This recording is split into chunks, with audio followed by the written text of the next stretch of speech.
Você entra no carro com 2 caras e pergunta pra onde a gente tá indo? O seu terceiro vídeo mais visto é De carona com 2 homens desconhecidos. Essa é profunda, essa é engraçada. Não tem cara de engraçada, né? E essa? Esse foi o vídeo que me fez estourar. Essa história é minha. Ah, legal, legal. 3,6 milhões no YouTube, né? Foi essa história que eu dormi num dia, acordei no outro com o meu canal viralizado, com bastante inscritos. Ele foi o meu primeiro vídeo que bateu 100 mil visualizações, que fez o meu canal chegar a 100 mil, a minha plaquinha de 100 mil, veio muito. Esse vídeo foi o que muitas pessoas começaram. Esse vídeo foi a porta Tá. para nós falarmos do que nós estamos falando agora. Ele é um dos vídeos, assim, que foram mais importantes na minha carreira.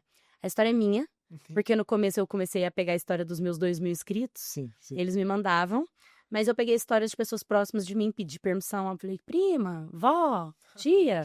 Aí uma hora eu falei, cara, eu passei por uma situação quando eu tinha 16 anos. Na época não existia ainda smartphone, era aquele celular que você apertava 3 vezes pra colocar o C. Sei. É o Nokia 1100. Aqueles celulares. E aí a gente foi pra uma festa, pra uma baladinha, e no final as minhas amigas foram embora e me deixaram pra trás. Eu não sei se eu tava no banheiro. E aí eu fui pra porta do rolê esperar e nenhuma delas saía. Aí um cara falou: olha, a gente vai pra casa do gordão depois daqui e tal. E todo final de rolê, a gente ia pra casa desse gordão. E eu, com 16 anos de idade, era virgem. Entendi.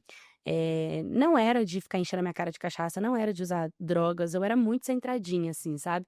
Mas eu ia pras matinê da vida. E aí nessa, eu peguei, não existia o Uber, a gente tem que lembrar de tudo isso, né? Não existia Uber, não existia isso, essa facilidade da internet de hoje em dia. Era bem difícil colocar um crédito no telefone, pedir um táxi, era muito Era complexo. difícil, complicação. E aí esse rapaz falou, vamos pra casa do gordão, eu te dou uma carona. E eu falei, geralmente a gente sai dessas matinês e vai pra casa desse gordão, que tinha uma área gigante com piscina, ia todo mundo pra lá. Cheguei lá, não tinha uma amiga minha. Entrei no carro, era pertinho, umas 3 quadras.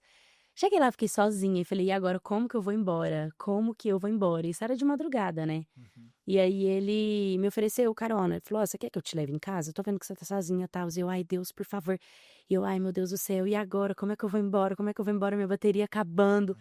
E a gente entrou dentro do carro e eu entrei no carro com ele e um amigo dele foi atrás. E aí uma das coisas que aconteceu é que a casa da minha madrinha, que eu morava com ela na época, era por um lado, a festa era aqui, e ele ia indo pro outro. E ele andava a uns 30 quilômetros por hora, ou Muito seja, devagar. parando. E uma coisa que na época eu era muito mente fechada e hoje eu amo é o tal do rap. Porque naquela época era 3 só, Racionais, Sim. né? Então, tipo, era só música que pra mim era de bandido. Entendi. E o cara escutava torando o pau. Né? Entendi. Aí ele ia passar o áudio da música e deslizava assim a mão na minha coxa. Eu gelava, eu lembro que eu tava de blusa de manga, de short, de salto. Então ele passava a mão na minha coxa até ali onde tava o comecinho do meu short, e eu gelava assim, aí eu por dentro da bolsa fingindo que tava mandando uma mensagem pro meu tio, falando, não, eu tô avisando pro meu tio que ele é polícia pra ele rastrear o telefone, porque eu tô com gente que eu não conheço. Já fui metendo o louco dali. E esse cara, e o cara de trás, calado, e aí eu virei e falei assim, por que a gente tá andando tão devagar? Parecia até o conto da Sim, Chapeuzinho Vermelho. sim. Por que a gente tá andando tão devagar? Aí ele falava assim, ué, você quer que eu ando rápido? Aí. Aí eu, não, tudo bem. Aí ele, você gosta de rap? Eu gosto. Vou no Braco Aí ali, eu né? falei assim, pra onde a gente tá indo? Porque a casa da minha madrinha é pra trás. Ele, você entra no carro com 2 caras e pergunta pra onde a gente tá indo?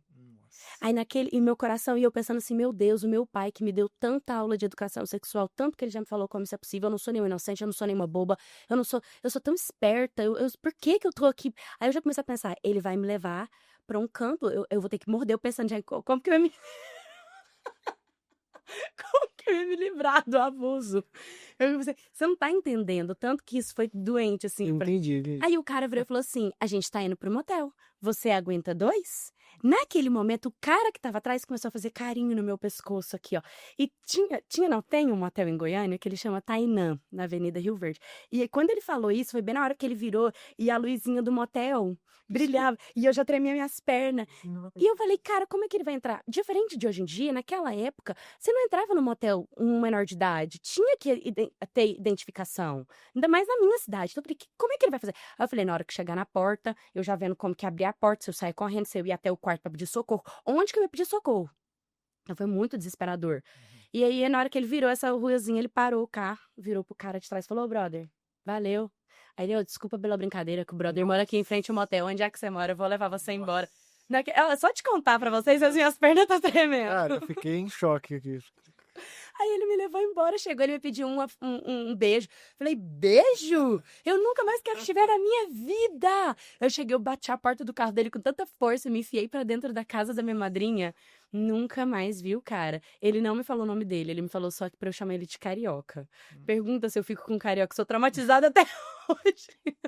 Meu Deus do céu, que rolê, cara. Mas passa um filme, né? Imagina. Até aquele momento ele se achou que era uma treta, que você estava envolvidaça. Muito, eu pensei realmente que eu ia ser uma vítima, sabe? Sim. Só que eu tive muito controle emocional naquele momento, não desesperei, não chorei, não travei, eu só pensava em como sair daquela situação. E me vinha meu pai e minha mãe, vinha Deus na minha cabeça, tanto que eu era sábia, o tanto que eu era discernida, que como que eu me coloquei naquela situação, sabe? Já me culpando de estar ali, sabe?